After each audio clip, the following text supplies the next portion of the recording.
ಅಕ್ರಮ ಮದ್ಯ ಮಾರಾಟವನ್ನು ತಡೆಗಟ್ಟಲು ಹಿಂದೇಟು ಹಾಕುತ್ತಿರುವ ಸಿರುಗುಪ್ಪ ಅಬಕಾರಿ ಅಧಿಕಾರಿಗಳು.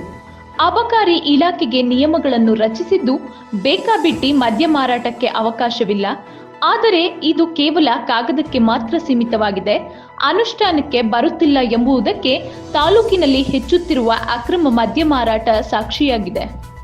ಸಿರುಗುಪ್ಪ ತಾಲೂಕಿನಲ್ಲಿ ರಾರಾವಿ ಗ್ರಾಮದಲ್ಲಿ ಮದ್ಯ ಮಾರಾಟ ಭರ್ಜರಿ ಸದ್ದು ಮಾಡುತ್ತಿದ್ದು, ಅಕ್ರಮವಾಗಿ ಮದ್ಯದ ಅಂಗಡಿಯ ಮಾಲೀಕರು ಸಿರುಗುಪ್ಪ ತಾಲೂಕಿನ ಹಲವು ಹಳ್ಳಿಗಳಾದ ರಾರಾವಿ, ಟಿರಾಂಪುರ, ಬಗ್ಗೂರು, ಅರಳಿಗನೂರು ಕ್ರಾಸ್, ತೊಂಡೆಹಾಳು, ಕುರುವಳ್ಳಿ, ಬಂಡ್ರಾಳು ಹಳ್ಳಿಗಳಿಗೆ ಅಕ್ರಮ ಮದ್ಯ ಸಾಗಾಟ ನಡೆಯುತ್ತಿದ್ದರೂ ಅಬಕಾರಿ ಅಧಿಕಾರಿಗಳು ತಾಲೂಕಿನಲ್ಲಿ ಕುರುಡರಂತೆ ನಟಿಸುತ್ತಿದ್ದಾರೆ. ಈ ಅಕ್ರಮ ಮದ್ಯ ಸಾಗಾಟಕ್ಕೆ ಅಂತ್ಯ ಯಾವಾಗ? ಯಾವ ವೈನ್ ಶಾಪ್? ಆರಾಧ್ಯ ವೈನ್ ಶಾಪ್ ಡೈಲಿ ಹೊಡ್ತಾ ಇದೆಯಾ? ಹಾಂ